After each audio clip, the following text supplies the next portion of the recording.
Subscribe now and press the bell icon. Never miss an update. Classes में आपका स्वागत है। हम पढ़ेंगे आज कक्षा 10 के गणित अध्याय 4 दो चरों वाले रैखिक समीकरण।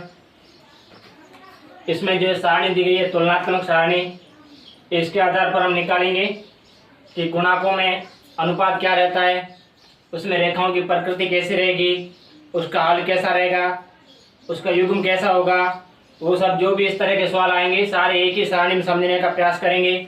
ठीक है, आप ध्यान देते रहें। देखो, जैसे आपके पास ये समीकरण है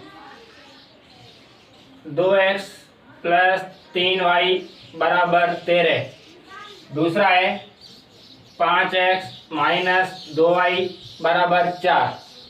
ठीक है, तो पहला जो समीकरण है उसे आप a1, b1 और c1 समझें।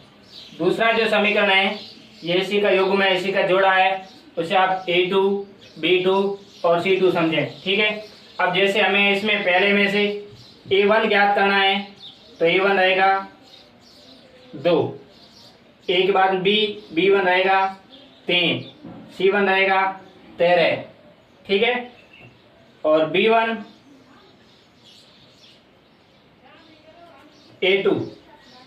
a2 रहेगा 5, b2 रहेगा 2 और c2 रहेगा 4। ठीक है, इस तरह से जो भी चिन्ह साथ में है उसे आप लेते रहें।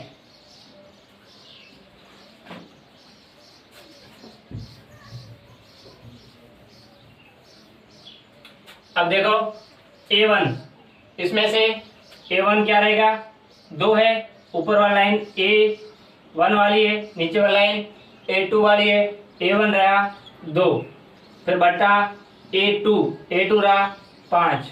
ठीक है, ऐसे लिखना है। b1 क्या है, प्लस का 3 है तो 3। b2 क्या है, नीचे वाला लाइन 2 की है -2। c1 क्या है 13, c2 क्या है 4। अब गुणांक अनुपातों की तुलना करनी है। देखो, पहला है 2/5। ठीक है, 2/5 है, यहां मैं लिख रहा हूं। पहला है 2/5, दूसरा है 3/-2। ये आपस में बराबर नहीं है। जब ये अनुपात संख्याएं अनुपात में होती है तो वो बराबर होती है, लेकिन ये अनुपात में नहीं है, यानी कि ये बराबर नहीं है, बराबर नहीं है। ठीक है, जब ये बराबर नहीं है तो हम यहाँ लिखेंगे a1/a2, यहाँ मैं लिख रहा हूँ a1/a2 बराबर नहीं है b1/b2। ठीक है, समझ रहे होंगे। a1/a2 ये था a1/a2, ये था b1/b2, ये दोनों आपस में बराबर नहीं है, बराबर नहीं है। और जब a1/a2 b1/b2 के बराबर नहीं होता है तो रेखाओं की प्रकृति कैसी होती है, प्रतिच्छेद। ग्राफ आपके जो बनेगा, रेखाएं यानी आपके जो कॉपी में ग्राफ आप बनाएंगे तब ग्राफ बनेगा प्रतिच्छेद। प्रतिच्छेद क्या होता है, इस तरह से रेखा एक दूसरे को काटेगी। ठीक है, प्रतिच्छेद रेखाएं बनेगी। और इसका हल क्या बनेगा, इसका अद्वितीय हल बनेगा। ध्यान से समझने की कोशिश करें, आगे जो आपके ग्राफ बनाने के लिए सवाल आएगा तो इससे संबंधित ज्यादा आएगा। हल बनेगा अद्वितीय। ठीक है, यानी एक ही हल बनेगा, इसका दूसरा कोई हल नहीं बनेगा, अद्वितीय हल जिसका कोई दूसरा हल नहीं हो। युग्म, और इसका युग्म बनेगा संगत। ध्यान देते रहें। ठीक है, अब जैसे दूसरा, अब a1/a2 आप समझे। a1 ऊपर वाली संख्या है, a1, b1, c1, a2, b2, c2। a1 कितना है 2, a1/a2, a2 कितना है 3। आगे b1/b2, b1 कितना है 4, b2 कितना है 6, c1/c2, c1 कितना है 10, c2 कितना है 12। अब आप देखो, हमने यहाँ पर सिर्फ a1/a2 b1/b2 लिखा, आगे वाले को देखा तक नहीं, क्योंकि जब पहले दोनों बराबर नहीं होते हैं तो उसके बाद वाले बराबर हो या मत हो, रेखाएं प्रतिच्छेद, हल अद्वितीय और युग्म संगत रहेगा। ठीक है, इतना ध्यान दें। इसमें देखो ये 2/3 है, बाद वाली संख्या है 4/6। जब आप 4/6 को हल्का करेंगे, काटेंगे, 4 में 2 का भाग 2 बार, 6 में 2 का भाग 3 बार, ये भी 2/3, ये भी 2/3, देखो बराबर आ गया। ठीक है, आगे 10/12, 10/12, 10 में 2 का भाग 5 बार, 12 में 2 का भाग 6 बार। ये पहले बराबर है लेकिन दूसरे बराबर नहीं है, क्योंकि ये 5 है, ये 6 है, ये बराबर नहीं आए। तो हम क्या लिखेंगे यहाँ पर, A1/A2 बराबर B1/B2, ये तो बराबर है। फिर लिखेंगे बराबर नहीं C1/C2। ध्यान देते रहे आप किस तरह से 2/3 बराबर था, बराबर कर दिया, लेकिन 2/3 के बराबर 5/6 नहीं था तो बराबर नहीं किया। और जब ऐसी पोजीशन आए, जब ऐसी स्थिति आती है तो रेखाएं बनेगी समांतर।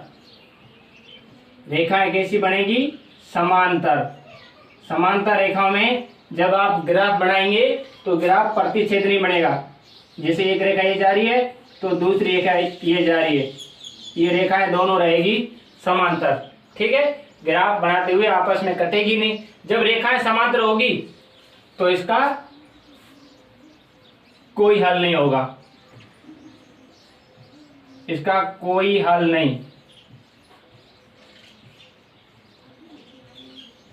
ध्यान देते रहें, जब रेखाएं समांतर रहेगी तो कोई हल नहीं रहेगा, और जब कोई हल नहीं रहेगा तो युग्म रहेगा असंगत। ठीक है, युग्म कैसा रहेगा, असंगत। अब तीसरा देखते हैं, उदाहरण के साथ साथ अपन पूरी सारणी समझ रहे हैं। तीसरा A1/A2, A1 कितना है 4, A2 कितना है 2, B1 कितना है 6, B2 कितना है 3, C1 कितना है 18, C2 कितना है 9। अब इसको देखो 4/2, 4/2 को हल्का कर दो, काट दो आपस में। 4 में भी 2 का भाग जा रहा है 2 बार, और 2 में 2 का भाग जा रहा है 1 बार। दूसरा देखो 6/3, 6 में 3 का भाग जा रहा है 2 बार, 3 में 3 का भाग जा रहा है 1 बार।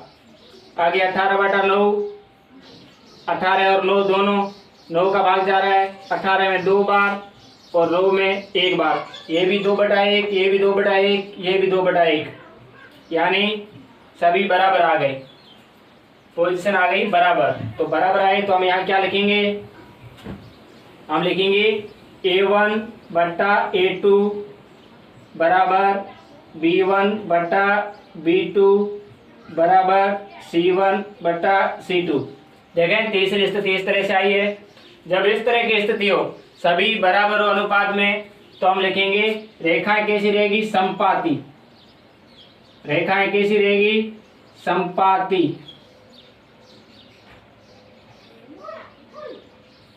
ठीक है, रेखाएं रहेगी संपाती। संपाती रेखा क्या होती है, ध्यान से देखें, कई बच्चे संपाती रेखा के बारे में नहीं जानते हैं। तो संपाती रेखा जैसे एक रेखा आ गई, अब इसके ऊपर दूसरी रेखा,